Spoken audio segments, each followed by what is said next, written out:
Good afternoon, everyone. Welcome to the May 2022 edition of Green Infrastructure, Climate and Cities, a monthly seminar focusing on the unique challenges that climate change pose for cities and what we can do about it. My name is Franco Montalto, and I'm a professor in Drexel's College of Engineering, one of the lead principal investigators for CC Run, the Consortium for Climate Risks in the Urban Northeast, a NOAA-funded team of researchers that brings you this seminar series. If you're joining us for the first time, CC Run began hosting this series back in 2014, and all of our previous seminars have been live cast, recorded, and archived on the CC Run website. Please feel free to look at the ccrun.org website to view any of our previous seminars. And for those of you who don't know, continuing education credits are available to attendees of each of these events. The topic of this month's seminar is climate change and climate-induced conflict and migration in Afghanistan. 4 decades of conflict in Afghanistan have destroyed or severely damaged much of the infrastructure, particularly in rural areas. This, coupled with changes in climate, have critically positioned Afghanistan as one of the most vulnerable countries to climate hazards in South Asia, with an increased number of flood and drought events. According to the Global Adaptation Index, Afghanistan is ranked 176th out of 181 countries with respect to vulnerability and ability to cope to these challenges. Factors including the poor state of the infrastructure, the burden of environmental and climate stressors, high levels of poverty, lack of livelihood and income generating opportunities have led to increased climate-related conflict and migration. Despite limited financial resources and little adaptive capacity to effectively manage the impacts of climate change, the former government, in partnership with international organizations, had started different initiatives to cope with these problems. And today we'll learn about these initiatives and challenges in a seminar delivered by Dr. Haseeb Payab. Before being airlifted from Afghanistan to the United States this past fall, Dr. Payab served as the Deputy Director General of Plan, Policy, and Monitoring at the National Environmental Protection Agency of Afghanistan. Previously, he also worked at the National Water Affairs Regulation Authority as the General Director of Plan and Policy, and also served as a Senior Technical Advisor to the Minister and Director of Irrigation at the Ministry of Agriculture, Irrigation, and Livestock.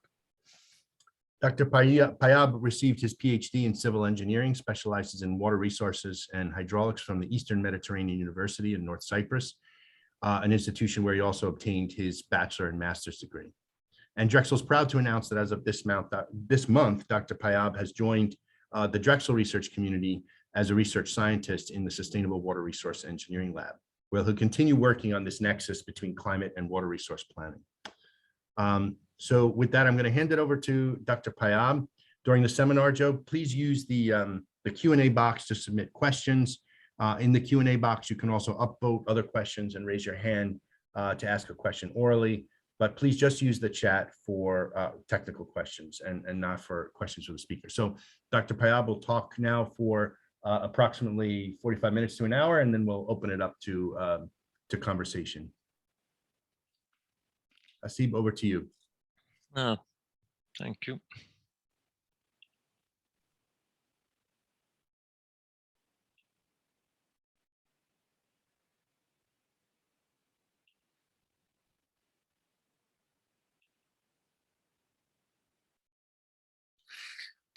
Thank you so much, Franco, for the wonderful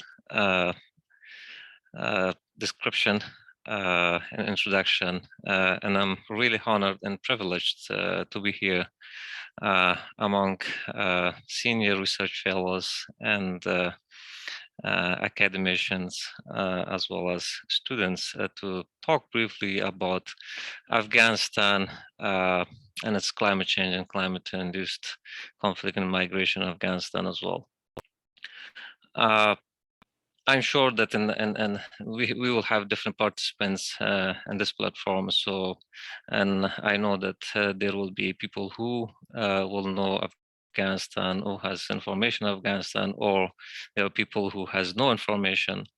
So I will just briefly talk about Afghanistan, give an introduction about Afghanistan, and then focus on its climatology, and then about the impact and the vulnerability of Afghanistan towards these problems, particularly in terms of extreme events, drought and flood, and then talk about the existing or the activities that the previous government did, and a little bit of recommendation, and also talk about the lesson learned and overall in general, so that it can be of a guide to whoever wants to work in conflicted areas. Afghanistan, as a landlocked country, is predominantly mountainous and is situated in Central Asia. It's bordered with Iran in the west, and Tajikistan, Uzbekistan, Turkmenistan in the north. We have a small strip, it's almost 12-kilometer border with China in the northeast, and then Pakistan in the east and south of the country. It has an area of 647.5 thousand kilometers square. It's a mountainous area. It's almost 65% of Afghanistan is mountain. And the longest range is the Hindu Kush mountain range, which is almost the highest peak is almost 7,000 meters above the sea level. And the 27% of the country that lies, it's a plain area. It's mainly in the west, southwest, and in the central of the country, where the elevation differs from 2,500 to 500 meters above the sea level. Afghanistan is it has a wide ethnic group and culturally diverse. We have different languages, but the major two languages are the Pashto and Dari language. Dari language is almost similar to Persian, which is spoken in Iran, and then we have other languages as well, which are spoken, and there are different ethnic groups as well. And in the north, it's mostly Turkmens, Uzbeks, and Tajiks, and in the southwest, it's mainly Pashtuns, and in the central we have Hazaras as well, Hazara community. Afghanistan, in terms of Human Development Index, is ranked very low. It's 178 out of 189 countries.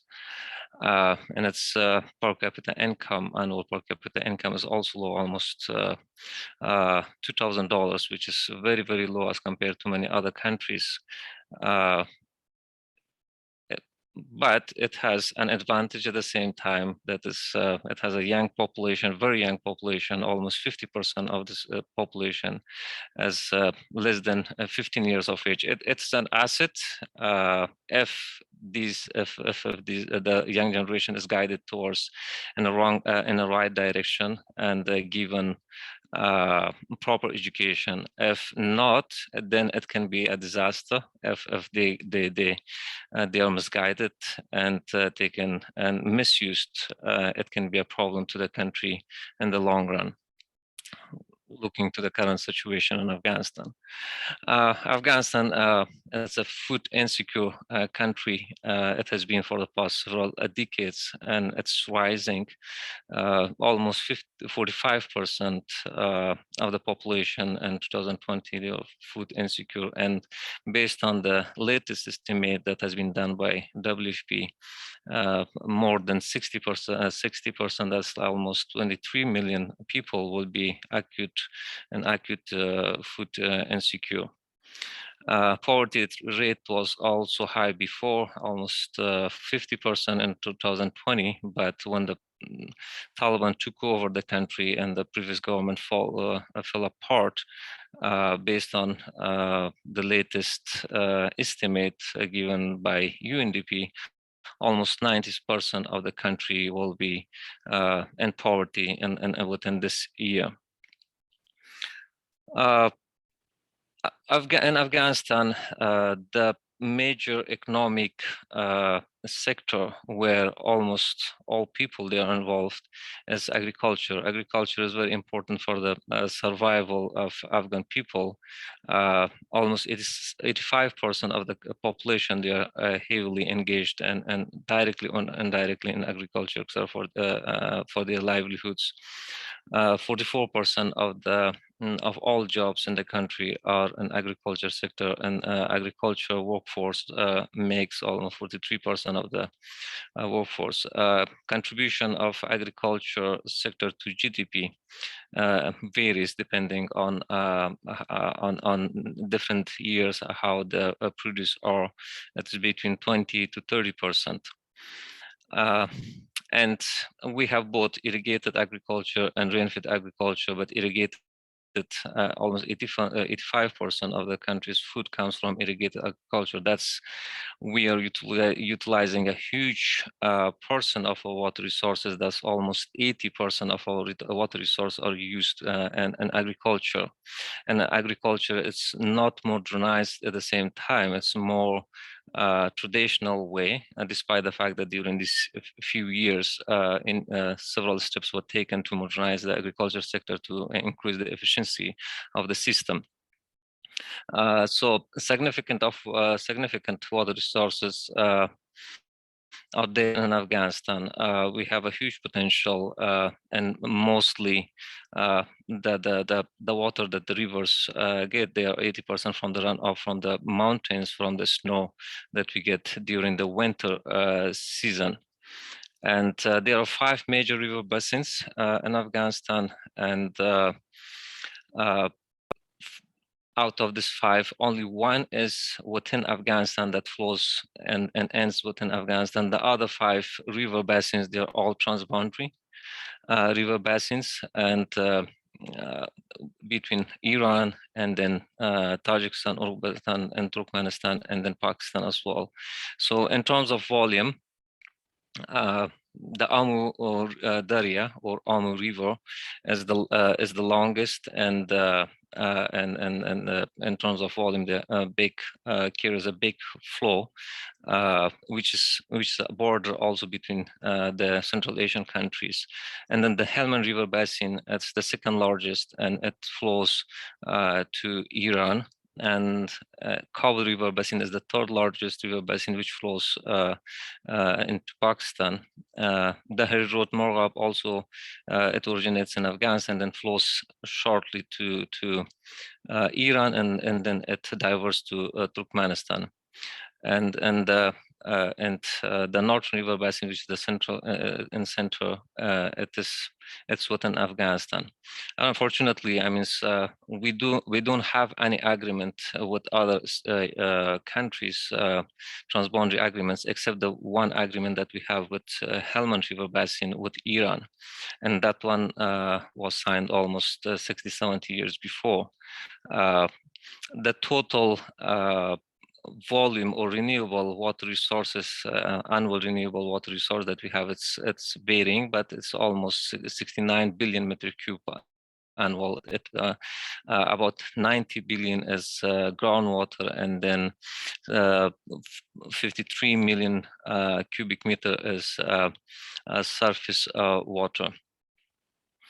The Helmand River Basin is, because of all these changes in climate, the Helmand River Basin is the most vulnerable river basin. And there are concerns that other river basins, particularly the Amu River Basin and the Harid Morghab, will also be affected. And according to different studies, there's a huge potential decline and runoff from the Amu River, 10 to 20% between 2070 to 2090. So that means, I mean, the Central Asian countries and Afghanistan will suffer a lot because of this reduction in terms, because all these countries, they hugely they utilize this water from the Amu for agriculture purposes. In terms of energy, Afghanistan is not having access to reliable energy. It only produces from its internal sources 30 to 40% of the energy from the grid, which is almost 400 megawatts. And most of the grid's local electricity generation is a hydropower. So the rest of Afghanistan is the major importer of electricity in the region. I mean, we import electricity from Turkmenistan, from Uzbekistan, and a little bit from Iran as well. But we do have a huge potential, both hydropower and then renewable energy, solar and wind energy generation. It has been estimated that Afghanistan has a potential of almost 25,000 gigawatt of electricity potential to generate from solar and wind energy. But several initiatives were taken through different mechanisms using funds from the international community and then private sector and government sector to use these potentials. The people as well, they have made good use of the solar, but they are misusing it as well. For instance, in Logar province, which is just adjacent to Kabul and where I belong as well, the communities, because the surface water is limited, so what they have done that using the solar pump, they're pumping water from the wells, deep wells, and irrigating those areas where they were not agriculture. So they brought unused barren land and turned it into agricultural feed. But that has another negative effect on the aquifer because the water level has extremely lowered. Same problem in the south and west of the country. We experienced one study that I was involved as well in 2020. We did survey of Helmand, Kandahar, and Nimroz provinces to see how solar power is affecting and the water problems in those areas and how people they are using solar pumps and solar power to irrigate their fields. And for the past 5 years, I mean, the trend has shown that it has increased 100%. I mean, the area that has come under irrigation, new areas completely where it was not used before. But at the same time, this has lowered the groundwater level significantly. For instance, in Farah province, a few years before, you could get water almost 3 or 5 meters below the ground. Now it has reduced to 50 meters, to 100 meters in different areas. So that means even though solar is a good source, but misusing it will be also problematic. But looking to the current situation and problems that we have and what we had, I mean, conflicts, that's one of the reasons that Afghanistan has been left undeveloped during this much years, because of 40 years of conflict, 40 years of war. It started in the 1970s, Russians came, and then we had a civil war, Taliban came, and then with the help of international community, we saw a few years of peaceful years and development where we made significant development. And then again, now Taliban have taken control of the country. So all these problems are adding and has destroyed the infrastructure or severely damaged the infrastructure, particularly in rural areas. And all these problems has added to the existing climate and natural disasters. So that's why Afghanistan is a regional significant disaster hotspot. Having said that, in terms of climate, now we will go through and see how temperature and rainfall has affected and how these things have made Afghanistan an extremely vulnerable country. And in terms of temperature, as you can see in this graph, Afghanistan receives rainfall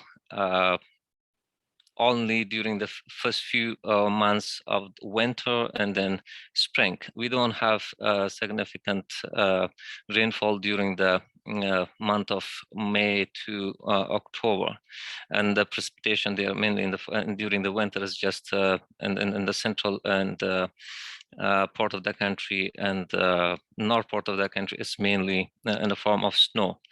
And the temperature as well varies from places to places. There are regions where only 50 or 60 millimeter on average receives rainfall, and on the north and central part of the country, 700 to 800 millimeter of rainfall is observed. As you can see, in terms of temperature, the south and the west part of the country is the hottest areas or regions within the country, while the center and the north part of the country has a low temperature. In terms of temperature, most records or reports has shown that there has been warming and an increased frequency of warming in days and nights, particularly. And the mean annual temperature increase is 1 degree across most part of the country during the last decade, and significant regional variation as well has been observed, particularly during in southern region of the country. The increase has been like 2.4% degree, and north and central region, where the Hindu Kush mountains are there, the temperature increase has been 1 degree, while in the east part of the country it is the most lowest, is 0.6 degrees centigrade.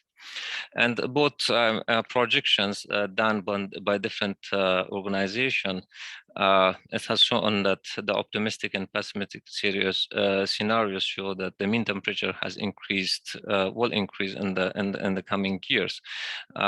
Based on RCP 2.6, there will be a warming of 1.4 degrees centigrade, while in 2100 the temperature increase will be 2.6 degrees centigrade. In terms of pessimistic, RCP 8.5, we will experience a 2 degree increase by 2050, and 6.3 degree increase by 2100. So under both scenarios, the warming will be most severe in the highlands, particularly in the south, and in some location of the Hindu Kush region. Based on another study which has been done by the Asian Development Bank, it also shows that there's an increase in temperature, temperature between 1.4 and 5.4 during in 2080 and 2090, and but the rise in annual maximum in minimum temperature is greater than the rise in average temperature. A higher increase in temperature will definitely change the environment and current ecosystem, affecting the agriculture, water resources, the ecosystems, food security, and the whole economy. In terms of precipitation, as I already mentioned, as you can see also, the north and the east region, they receive pretty much a good rainfall, while when you travel back to this west and to the south, that there's a huge decrease in rainfall. But uncertainty and precipitation is higher in comparison to temperature. And the precipitation trend has shown that over the past century, there has been change, but these changes differs statistically in different areas spring precipitation has decreased, while winter precipitation has increased, and there's an increase in seasonal variation in precipitation on regional level. That's why we are having problems in terms of flood and drought during these particular and months of late spring and then and summer. There's a there will be a change, keeping into consideration the current scenarios. The Hindu Kush, the west and east part of the Hindu Kush, will turn to semi-arid or arid areas with a lot of changes in ecosystem and potential losses in biodiversity. Afghanistan faces some of the highest level of natural hazards risk. It's extremely prone to intense and recurrent natural disasters, particularly flood and drought. In South Asia, Afghanistan is one of the most vulnerable and most multi-hazard prone country. Based on the different indexes that different organizations have conducted, Afghanistan is ranked 176 on the Global Adaptation Index out of 181 countries. And the German Watch, the Global Climate Risk Index in 2020 has placed Afghanistan in 24th position. And the European Commission's 2019 index has placed Afghanistan in the 4th position in terms of vulnerability and risk. This is another index, the Inform 2019 index. As you can see as well in this table, in terms of flood, Afghanistan is almost the vulnerability or its position. So the flood risk is 7.2. The global average, which is in bracket, is 4.5. In terms of drought, we are almost at the end, 7.9, where the global risk is 3.2. Vulnerability is high, it's 8.2. Coping capacity is 7.2, and it's positioned is ranked 5th in different countries taken into consideration. So what makes the country especially vulnerable to disaster is low socioeconomic problem developments, insecurity, high level vulnerability, and a large deficit in coping capacity. And with current situation that we are right now, where the economy has collapsed and there's no a major work taking place, poverty is rising, these problems will be rising with each day. In terms of vulnerability and impact, we can see in drought between 19th century and 2020, there has been a significant increase in the number, incidence, severity of drought. We have experienced meteorological drought, hydrological, agriculture, and socioeconomic. And just in the past 9 years, 496 incidents of drought has been recorded. Drought has affected 6.5 million people since 2000, with 4 major drought taking place between 2000, 2006, 2008, 11, and 18. And in 1997, drought has caused 50% reduction in livestock numbers. Since Afghanistan is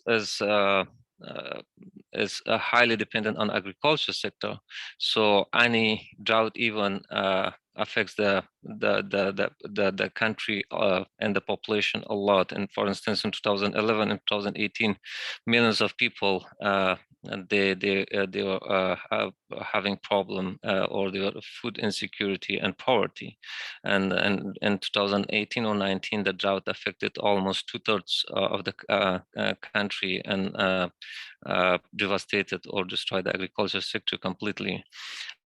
In terms of wheat, which is a important crop for Afghanistan, and during 2018-90, the wheat yielding reduced by 60%, and there was a deficit of 550 million deficit, which was needed to feed the livestock.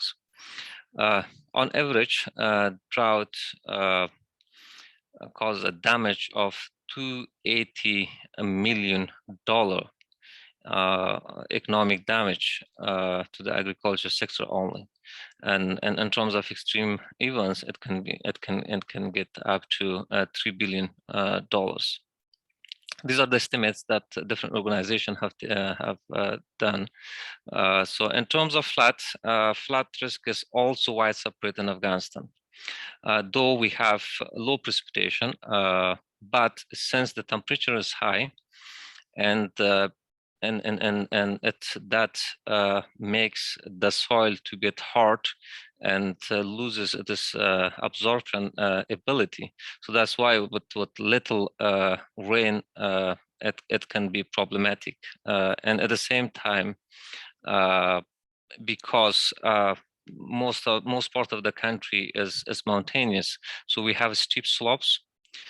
So when it rains, it completely washes everything on its way. Heavy rainfall is also a problem, and at the same time, since we have limited vegetation, so that also has increased the flood risk. Flooding is the most frequently natural hazard in Afghanistan, with almost 2,245 incidents of flooding taking place during the past 9 years. Right now that I'm talking with you, 10 provinces have been affected by floods. Several people have died, and it has destroyed several infrastructures, houses at this point of time. Same thing happened last year and before that as well.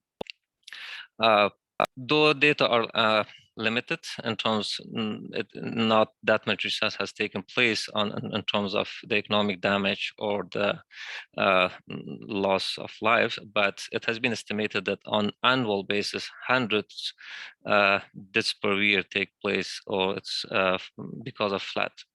And on average, flood costs affects about 100,000, more than 100,000 people, and cause a damage of $54 million. A flood in May 2014 affected 90,000 people and displacing 20,000 in 14 provinces of the country, and it caused a damage of 100 million to the economy. The number of people affected each year by flooding because of climate change can double, and because of poor socioeconomic development and growth, this can be this is turning to be a disaster. Flood, we are also having in urban areas, as you can see in the right lower picture. This is a picture that I had taken a few years before it flooded. It's in the Kabul city. So each year, I mean, we see something like this. It's mainly because of poor infrastructure and because of unplanned housing. So the existing condition and the worsening climatic condition will in the long run will affect the country a lot. The socioeconomic development, the vulnerability and risk of the people, and this will give rise to natural to conflicts and displacement and migration. In terms of displacement, it can be sudden because of flood, for instance, and it can have be a slow onset displacement. So in terms of slow onset displacement, it's because of the climate change, and its effect is mainly on the natural resources. So this natural resources, the computation over natural resources can be at indirect effect on in terms of conflict and in terms of displacement and migration, particularly water resources. Afghanistan water dispute is on rise because of reduction in water during the irrigation season, particularly. I was talking with my own farmers. I have land in Afghanistan, so and I was they were telling me that they are not receiving any water. And it has been like they had to like irrigate the water during this time 2 times, but it has not taken place. So they're still waiting. They're hoping that it will rain. So water dispute is on rise in Afghanistan.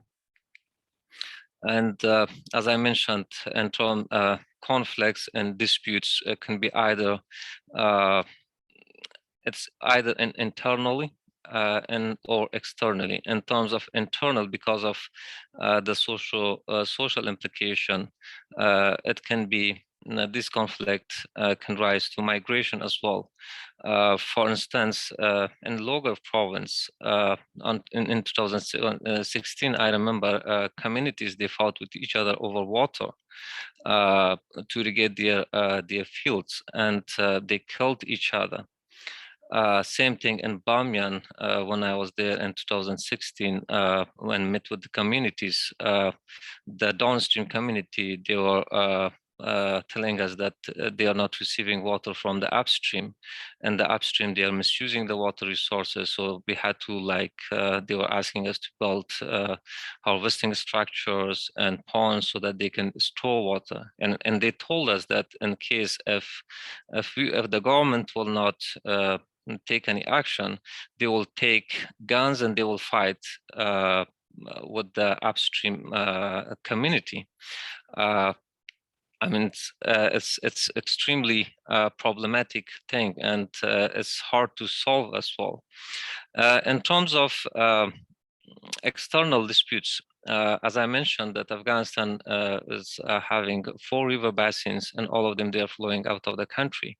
Well, I mean, right now we are having problems, in particular with Helmand River Basin, which is extremely, the vulnerability is extremely high, and the flow has reduced significantly over the past several years or decades. With Iran, we have this problem during the past several years. I mean, it's the problem has been to the extent that militants supported by the Iran government, they attacked several infrastructures in Afghanistan and tried to kill the security personnel or destroy the infrastructure. For instance, in Nimroz, we always experience floods, but the government, they tried to construct a dam, flat dam, which is by the name of Kamal Khan. And just in 2020, when I was with the Ministry of with the National Water Affairs Regulation Authority, a militant came and killed several personals, and they tried to even place bomb and to destroy the dam. So these problems are on the rise, but I'm sure that this is not the right way to do it. I mean, we have both communities. People are important for us. They get water from here, so we need to come up with best solutions, with good solutions, which will be extremely beneficial for the communities on both sides of the country. Displacement and migration. In the past 4 decades, displacements were mainly because of conflict, security, wars, and so on. But during this one decade or so, because of climate change and because of extreme events, drought, and as we saw as well, the displacement is mainly is observable as well. And for instance, in 2018 and 2019, drought displaced more than 400,000 people, over 50,000 families in the west, which is mainly the Iran, the Herat province, and then the humanitarian response to the 2018-2019 drought raised $612 million. That's almost 3% of the nation's GDP, and more than 5 million people were assisted with this amount of money. And then Afghanistan was also hit by flash flood during the same year in 2019. This led to the displacement of additional 42,000 people, and there were 63 deaths as well. As of December 2019, Afghanistan had 2.9 million people internally displaced, and 1.1 or 1.2 million will be mainly because of the disasters in terms of flood, potentially because of flood and drought.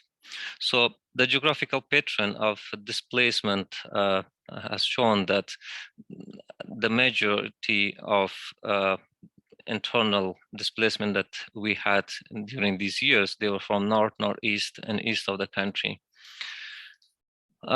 Existing efforts. So past during this 20 years, and particularly during the 5 years, a lot has happened, has taken place to cope or to solve the problems of climate change and drought and flood within the country. Several institutions, organizations were established. For instance, the National Environmental Protection Agency, it was not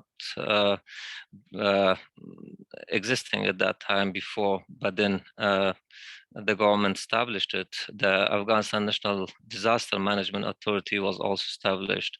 And there were certain other committees, for instance, Parliamentary Committee on the Environment, the National Climate Change Committee. Such kind of committees are also established on higher level to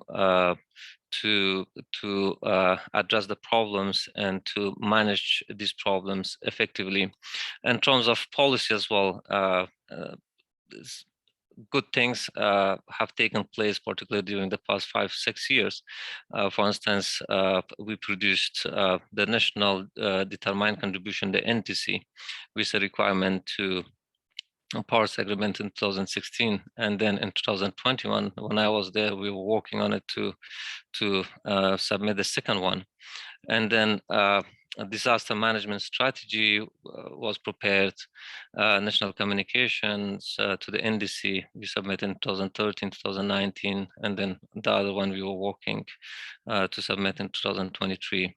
Biennial update reports to the NFCC, National Adaptation Program, migration policy, which was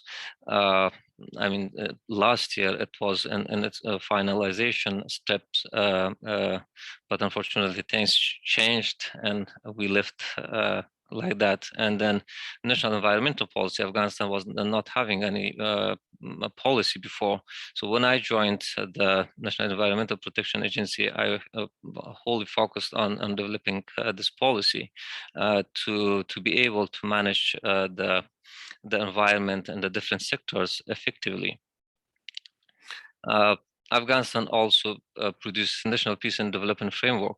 So it is just in 2021. And over there, they give a touch to environment and climate change as a serious issue. So, things started slowly, but there were certain activities taking place, which was in fact a good thing.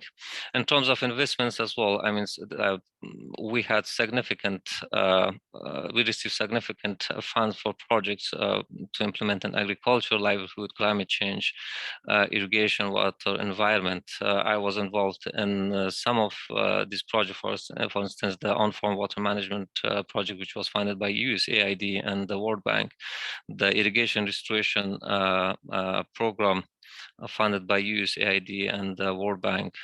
There were projects funded by ADB, the Panj-Amu River Basin. So there were several projects implemented and getting funds from different institutions. We had small projects getting the fund from GSF and GEF, but they were not that much that one can say. So in terms of issues, though we had some significant improvements, but in terms of why they were not effective, one reason was that the coordination between the different donors and between the government and the donor, it was not that much good.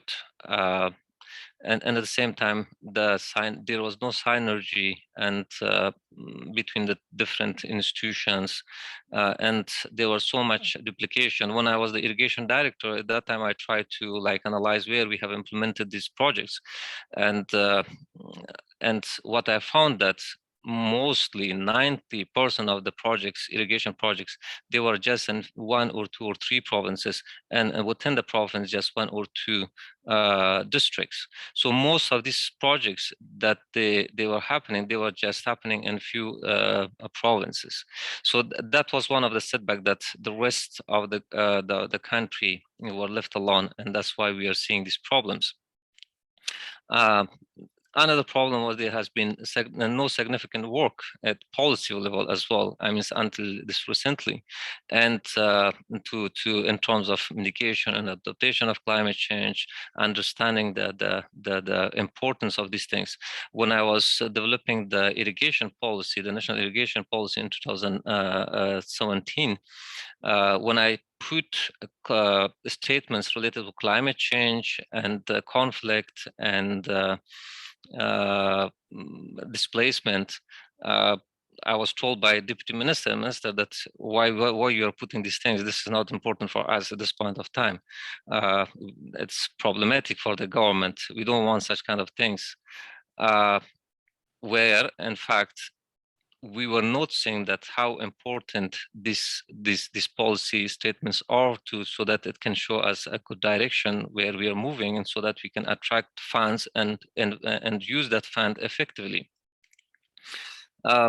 Lacks of problematic or national development or programmatic approach was there as well. Not having a proper understanding of current and future climate risks, and in terms of data in research, we lacked a lot of significantly, in particular in migratory impacts. So with all this, good things have happened as well, but these challenges or these issues, they are also an opportunity for us. So just a general recommendation, we need to focus on community awareness, educate them, build their capacity. In terms of policies and strategies, we need to focus more and develop better policy and development strategies, and integrate climate change and migration in all these policies. We need to invest, make more investment, but effective investment, and attract more funds from GCF and GIF and different areas. Same thing with international donors to increase commitment. Of course, we need private sector as well to do investment. Areas can be and awareness building, resilience to climate change and natural results, watershed management, improve infrastructure, improve drought mitigation measures, and develop and strengthen institutional capacities. We need to invest in data research and information, create developing or weather stations, network of weather station. Afghanistan is not, that's one of the reasons that we are not having reliable data and long-term data, so because we don't have stations all around the country. So we need to invest and install weather stations in different provinces, and also to establish centralized system to collect and manage and analyze data. When I was with the National Water Affairs Regulation, with the help of World Bank, and we tried to develop the water information system for Afghanistan with the National Environmental Protection Agency. I tried to develop with the support of our organization to develop the environmental management information system, so that we can have data and make model and then make decisions. Develop the technical capacity, focus more on research. One thing that I did with the National Environmental Protection Agency was to establish a research center. I mean, it was not, though National Environmental Protection Agency was a regulatory body, so, but one aspect that was missing was the research aspect. So I tried to get funds from the Asian Development Bank and from European Union to establish a research center, and so that we can produce more researches and make informed decisions. One of the important things is to understand the vulnerability profile of the country. So what I also talked with WFP back there to do a vulnerability or assessment and profiling of the different provinces and different districts and areas, so that we can then implement projects effectively. There were some related with internal, and then in terms of regional, we also need to focus more on regional cooperation and initiatives. We need to implement joint projects. One of the things that's what I observed, that we try to focus more on big level, but big level, to reach to that level, you need to have a better understanding and trust among yourself. So one thing that when I was with the National Water Affairs Regulation Authority, I was in touch with the Central Asia countries, and we tried to establish a platform where we can, at least, I mean, the researchers, they can come together and they can do research both sides of the in different country, and then this research will become a platform of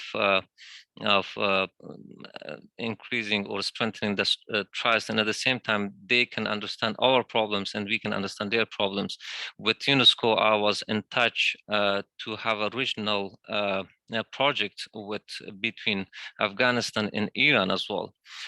So I mean, we need to start build trust, and we need to share data information with each other. Else, I mean, if we will keep all these things with ourselves, that this will be create more problems in the long run. And politicians will make use of this, and they will use it for their own purpose. So regional projects, exchange of information and data, and doing projects together, and initiating platforms where researchers from different countries, they can come together and do research, is important for successful regional international cooperation. And so this was just related with Afghanistan, but during the few years that I was there, and what I learned from there, and which can be a lesson learned for anybody around the world, in particular for the participants here, and we need to focus on integrated solutions. We need to take into consideration upstream and downstream areas altogether. We have to come out of a solo approach. We need to focus more on on social aspect, on environmental aspect, on economic aspect, on all these aspects, so that we can come up with better solutions and measures. We need to focus more on practical, local, and nature-based solutions. Most of the places, hardcore engineering or technical solutions will not give result. Involvement of communities is crucial. Without involving the community, we will not be successful, because the community, they are the mind, they are the mastermind, they know their surroundings area pretty well, so they are aware about every in single thing, and they can produce good results, and they can give you good solutions. In most of the conflicted areas and regions, you will find no data or limited data. So you have to use your intuition and best judgment and come up with measures that will bring beneficial result. When you're with the community, you have to think and behave like the locals. Locals, maybe, I mean, personally myself, because I was there and I was so much engaged with community. When you are with them, your knowledge, your skill is nothing in front of them. They will not understand. So you have to place yourself in their shoes and think like them and come up with a practical solution. Understanding and respecting the cultures, norms, and trying to learn them is extremely important. But working in these areas, and particularly in conflicting areas, is risky as well. You may lose your life as well. One of the example, I will close my my presentation with one example, which is it can be its best example for Afghanistan is Dr. Nakamura's approach. Dr. Nakamura, he was a physician who came in Afghanistan in 2000 in early 1980s, when war was taking place between Afghanistan and Russia. At that time, he was trying to help the displaced people, but then in 2000 and onward, he started his clinic again, and then he changed. He diverted from doing medical work to constructing a canal. He constructed a canal 25 kilometers, taking the source of the water was the Kuna River basin, and made a barren, unused land and turned it into agriculture, green area, 3,000 of hectare of land. So, but what I liked about this guy, I mean, is he was down to earth. He was within the community. He was living with them. He knew their culture, their norms, and people loved him. He was so much respected in Afghanistan that even president gave him the nationality of Afghanistan to him, honorary nationality, and several other awards as well. He did a great job, and he can be an example of how engineers can piece to conflicting areas. So with this, I will conclude my presentation. Thank you so much for your patience and attention, and I will be happy to respond, provide my response to your questions if there will be. Back to you. Thank you so much, Haseeb. If you'd like to stop sharing your screen, we can break into a discussion. So many mind-boggling points brought up in your talk of this sort of interrelated issues that sort of come to play in Afghanistan in such an extreme way. I know I have a lot of questions, and I know there's been a few questions in the chat. I'll sort of hit a few, but I invite folks to add more questions, and we have plenty of time for discussion here. So one of the questions that Carl is asking in the chat, but also something that I was kind of curious about, you mentioned how mountainous the country is, and how much of the water supply comes from precipitation in the highlands that comes down. You mentioned the seasonality of the precipitation and the increase in temperature. I'm wondering how much the issue has been warming in the winter and less precipitation falling as snow and more falling as rain. Has that been something that has that you can trace directly to some of the current crises, or has the I wasn't sure if how much of the winter precipitation was actually snowmelt. The winter precipitation, you're right. There has been a reduction in winter precipitation, particularly in terms of snowfall. I remember when I was kid in Afghanistan, I mean, throughout the 3 months, we were receiving snowfall. But during these 2 decades or so, in particular the past few years, we received snow just within 3 months, just 2 or 3 times or 4 times days. So snowfall has reduced significantly, and at the same time, warming then in terms in such a way that warming has become earlier than as it was before. So like 15 days, at least 15 days, a shift, 15 days to almost 20 days of shift of warming. So there is a reduction in precipitation, and there's an increase and shift in the temperature as well, seasonality as well. But no such record exists, to be honest, because that's one of the problems that we are facing because of data and research, to really measure these things and to put forward. There are estimates. I mean, we were using different estimates like 20% reduction, 30%, but they are not reliable. So that's why focusing more on research and establishing different networks to measure these ones and then give a reliable information, provide reliable information. Yeah.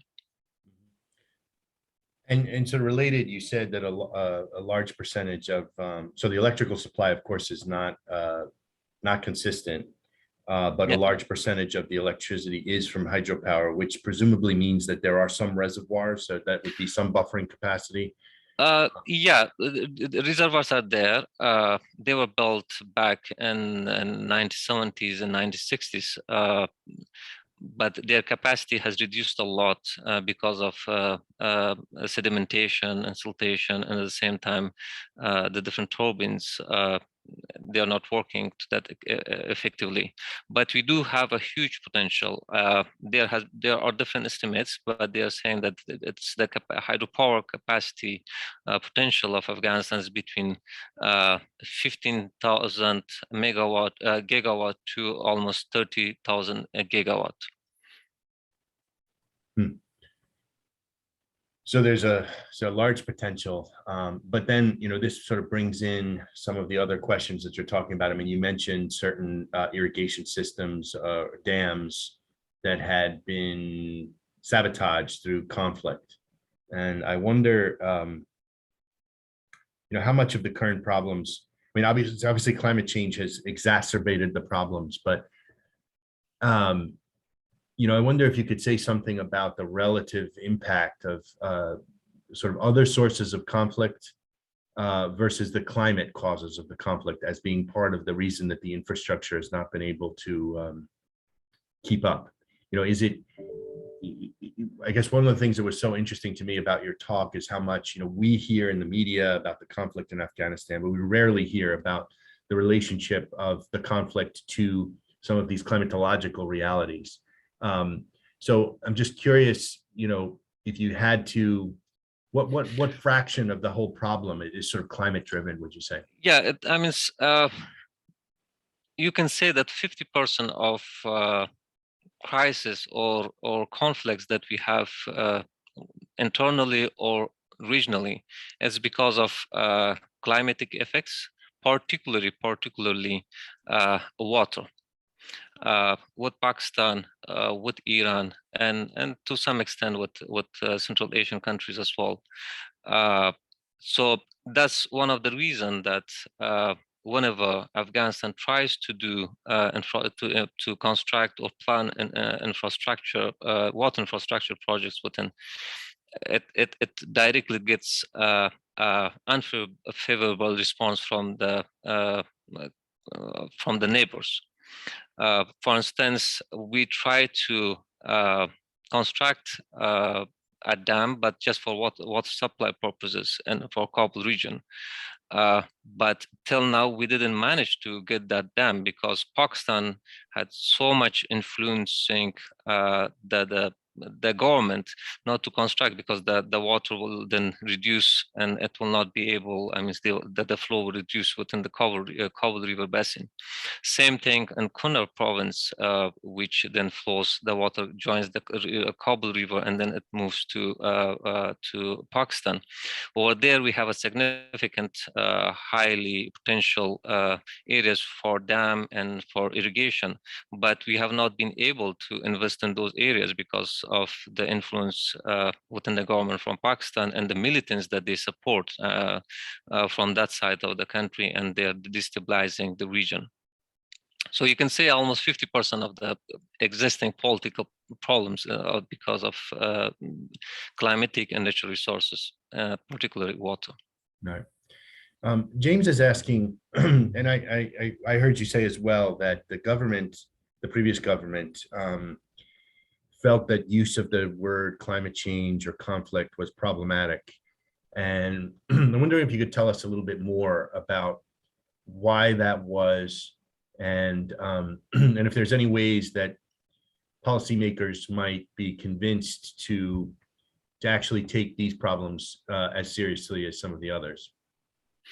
Well, in terms of politician, it all depends on their willingness. So if they have their interest, if they're willing, then definitely they will be lobbying for such projects. But if not, then they will do the opposite. And Afghanistan same situation happened. For instance, when I was like there in 2016 and 17, and I was against rehabilitation of canals over there, even though the efficiencies were reduced. But during the past several years, they were rehabilitating the canals, spending thousands, millions and millions of dollars. But after a few years, they were again in the same condition because the communities, they were not taking care, or in terms of operation of maintenance.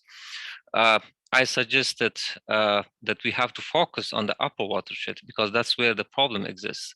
We have to construct water harvesting structures there. We have to construct ponds, bring new, so that we will reduce the flow, and at the same time we will not have flood, and we will utilize the water properly. But at that time, everybody, they were just not in taking it because that was not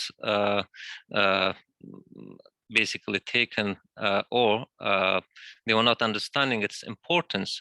And in 2020 and 21, then the government said, "Oh, we have to like move forward and try to focus more on watershed, upper watershed, and do things over there." But we could have done a lot earlier. So it depends on who really within the government they are, whether they are understanding the situation or not.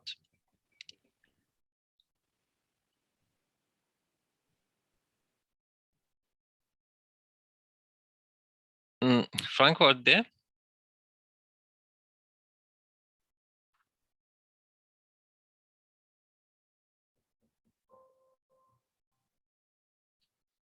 Yeah. Sorry, we had a little bit of a technical difficulty here. I'm going to read another question that came in directly from Dr. Olson. Are you hearing a background noise? Are you hearing a background noise?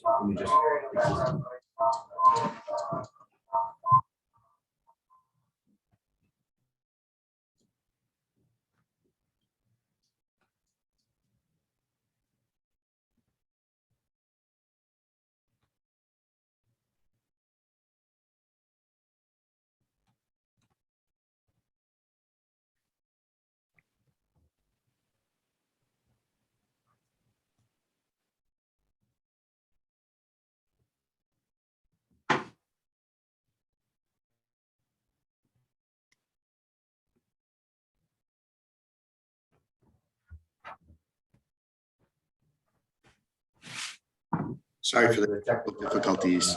I'm going to try to take this to a different location. Okay, so the question from Dr. Olson is, you've laid out quite a few areas of investment, and if we and we've sort of talked a lot about the use and misuse of technologies. Yeah. And presenting some hopeful examples of building trust and collaboration around these regional projects. So if you could think of just one, say, modernization of agriculture that could have the greatest benefits, you know, as a potential driver of conflict, you know, to what extent is peace building and building trust a part of the process for these areas of investment? Well, it's directly connected with it. I mean, peace building, partnership, all these things, they're directly interrelated. And it's important. I mean, I'm getting echo. Okay, I'm sorry, let me try to go fix it.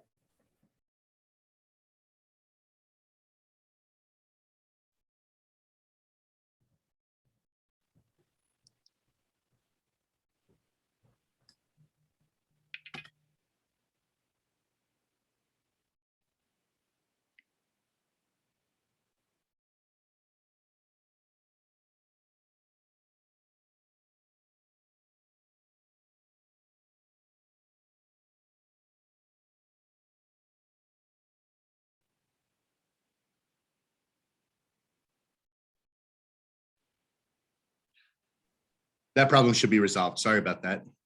No, that's fine. I guess, yeah, no, it's okay.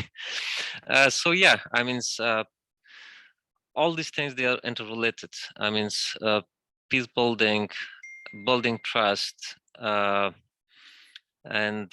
working together is crucial, particularly in terms of regional projects. But risk is there as well. Yep. So I had a question about sort of historical adaptation strategies, right? Obviously, the country has topographic variability. It always has. It has seasonal precipitation. It always has. It's got a very long history.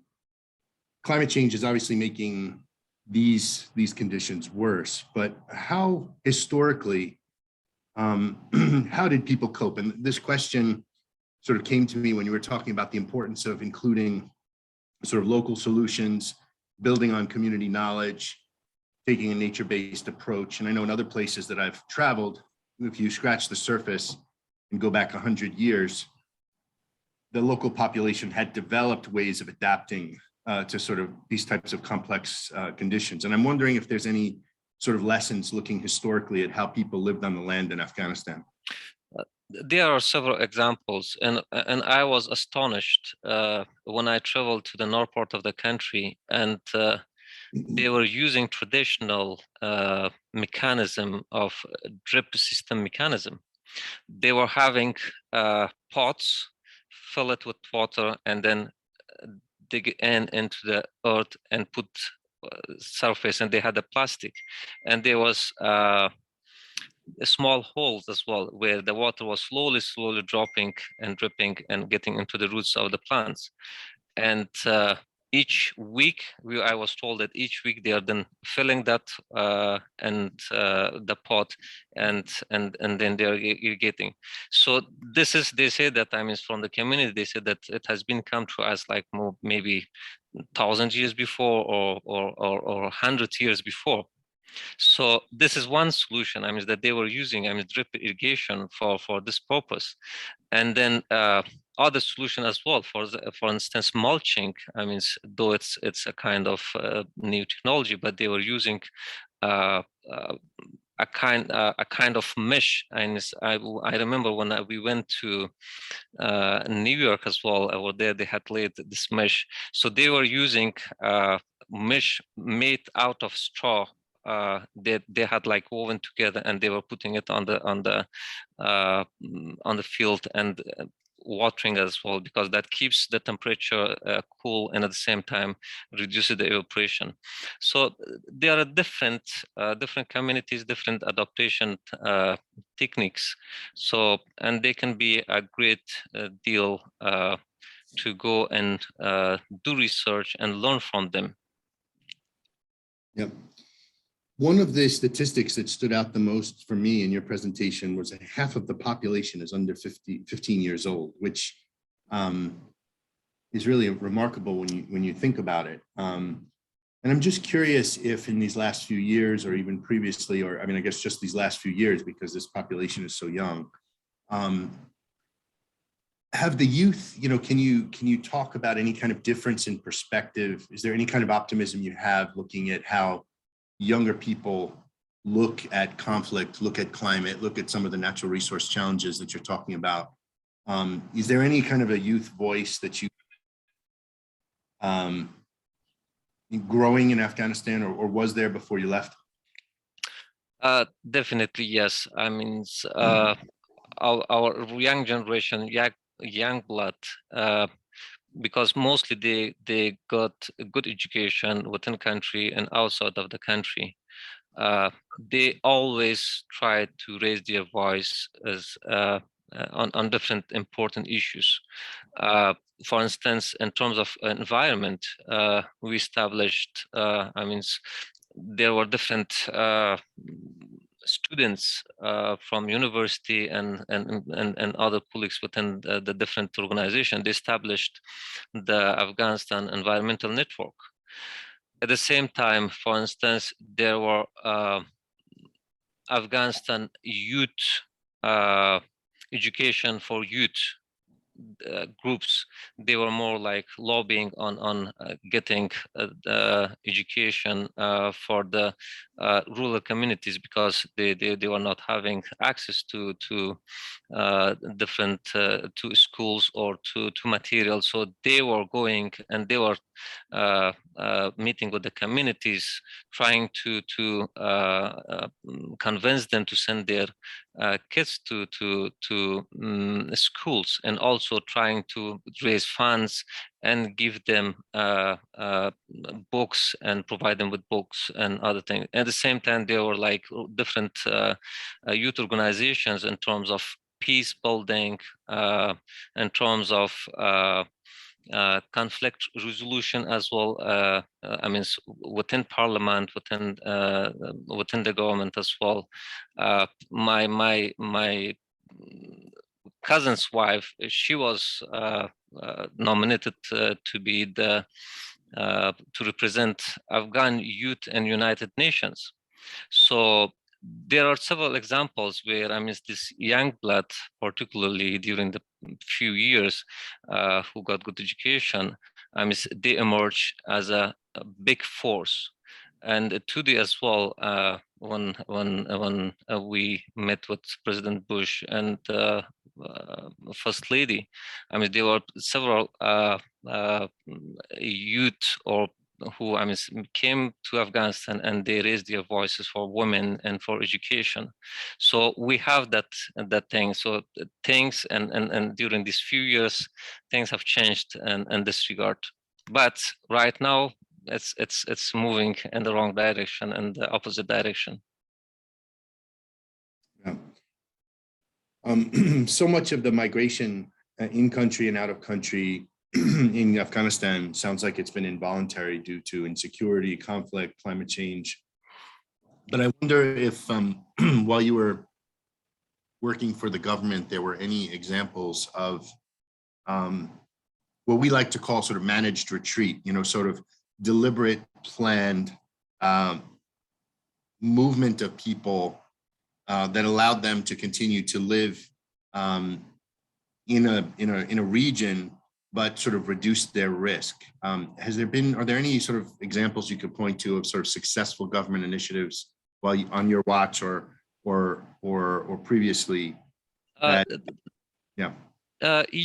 Such initiative started back in 2018 and 19. I was part of the group that we were working on internal displacement and trying to come up with feasible solutions.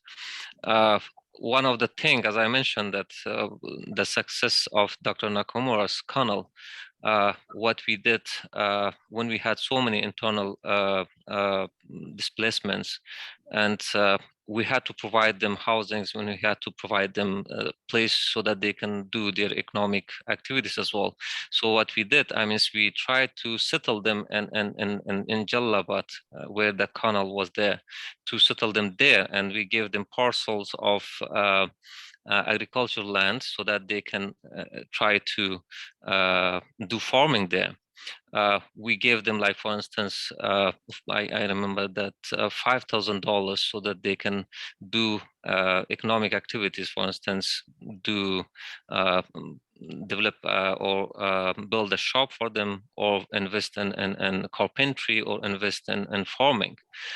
So there were different initiatives taken by the government trying to settle them in areas where, particularly where, I mean, there are economic activities, for them. Yeah.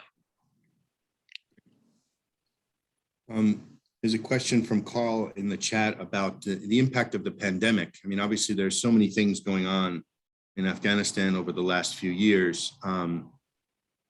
Was the pandemic a factor? Did the pandemic, relative to these other conflicts, these other challenges that you've been talking about, was the pandemic a significant multiplier of risks? The pandemic had its own effect, but I mean, it was not as significant as the other issues that we had,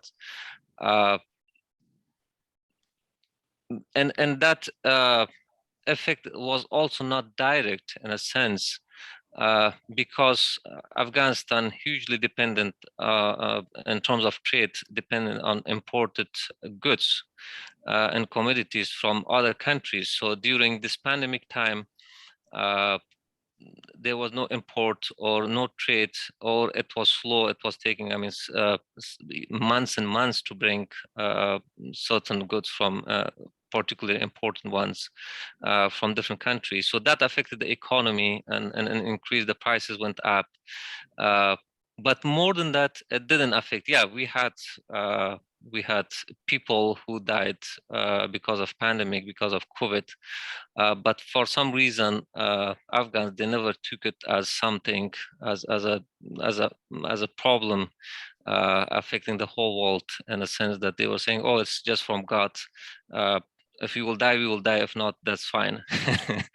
But yes, because of international problems that internationally it affected everything. So we were also impacted by that, but internally not that much. The question about food. You mentioned the importance of wheat in the Ukrainian, agricultural sector, and because of the conflict in Ukraine, and the sort of importance of wheat in Ukraine, we're hearing about the possibility of significant food shortages in various parts of the world. And I'm wondering if how this is sort of aligning at this particular period in time. I mean, do you know anything about how the wheat yields are this year, and whether that gives Afghanistan any kind of resilience to shortages in wheat that might be coming from other conflicts, for example, in Ukraine? Ukraine has directly affected Afghanistan. I mean, it has affected all other countries, but Ukraine as well, because Afghanistan mainly imported wheat, cooking oil, and some other commodities from Ukraine. Just 2 weeks before, when I asked the price of flour in Afghanistan, it was 1,400 Afghani. That's almost, you can say, $15. Now it's double. It has increased twice. And I was like shocked as well. Like, for instance, cooking oil was like 500. That's like almost $5 or $6, or 5 liters of it. Now it's 1,000 Afghani. So that's like 50 to 100% increase. So it has affected the prices within the market, and there's a huge shortage as well. And at the same time, because last year Afghanistan experienced a moderate drought, and this year as well a moderate drought. As I told you earlier as well, that when I was speaking with my farmer, and he was telling me that they are experiencing same problems like the other 2 years. So most probably the production will be very low and of not good quality, because they are not having rainfall, on-time rainfall, and they are experiencing different other diseases as well. So yes, we expect that there will be a reduction in yield and production of wheat, and there will be a reduction because of trade and increase in prices, and that can put people in Afghanistan in a much more worse situation, because Afghans, they like bread, and with everything they eat a lot. So definitely it will be a problem and during this year. So I wanted to ask another question about, you mentioned water storage, particularly in the context of the Helmand River and the dispute with Iran, and it almost sounded like building water storage could be viewed as an act of war. So building some of the infrastructure that that could actually create some resilience could be perceived by those who do not wish stability on Afghanistan as risky, and therefore it becomes risky to then get involved in technological problem solving that is truly or potentially effective. And I know we have some students from the Peace Engineering program here at Drexel on this particular webinar, but I wonder if you have any guidance on that. So if the issue is not the lack of technology, we have the technology, we know how to resolve the problems. Yes, there's financing and investment that's missing, but if going after that financing and investment is viewed as a threat, how do you go about doing this sort of what we've been calling at Drexel peace engineering? How do you solve problems in this broader context of sort of conflict between groups? I wonder, and you mentioned that really sort of scary example of the Japanese doctor who successfully built a water system, as I understand, and then was murdered for it. Yeah. So are there ways of going about this type of work that are more effective than others, or is this just the nature of this type of work in this type of a context? It's a nature. It's a nature, but it doesn't mean that one cannot do it. As I mentioned, it all depends on building trust, and at the same time, lobbying or trying to come from a different direction. It's one thing, you have to have the support of the community. If the community they are with you, then it will be difficult for the others to infiltrate. So you will be able to work there. The other thing, is to stop, other problems from the upper. You have to use your diplomatic channels as well. Particularly the embassy to put, to meet with different people on the other side of the country and try to convince them that what they are doing or what they are happening, they want to do is not a threat for them. For instance, we try to, it's one of the feasibility study that we did on River, is to construct 300 kilometers of canal irrigating 500,000 of hectare of land. The water source was Amu.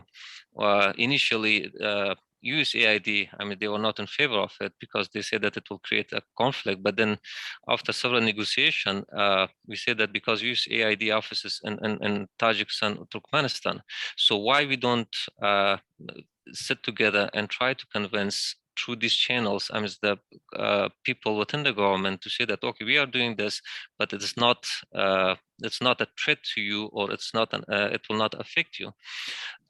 So I mean, using and community internally, and then using the diplomatic channels externally will definitely bring success of implementing such kind of projects. There's a way, but it doesn't mean that we cannot do it. But the risk is high as well. Well, this has been a really enlightening conversation. I want to thank you for sharing all of this with us. I'm sure we could continue this conversation for a long time. And I guess the good news is that you are here on campus now at Drexel, and folks who are interested can reach out to you, and we can continue the conversation here. But I'm not seeing any more questions that, and I know we're sort of running out of time. It's now 5:30, but so I want to just thank you for sharing all of this with us. And do you have any final words or final points? Yeah, well, thank you so much. I mean, it has been a privilege for me to present here, and hopefully, and coming sessions of everything will be good. Maybe I will discuss more about water in particular, because today it was more general climate and everything, but maybe we can discuss about water in particular, and to deeply analyze it and pass my message. But my message that we are facing with the one of the greatest challenges, climate change, and we need to all join hands together and try to face this problem and find solution for this problem all together. It's not about me, or it's not about you, it's about the whole world. And without joining hand together, without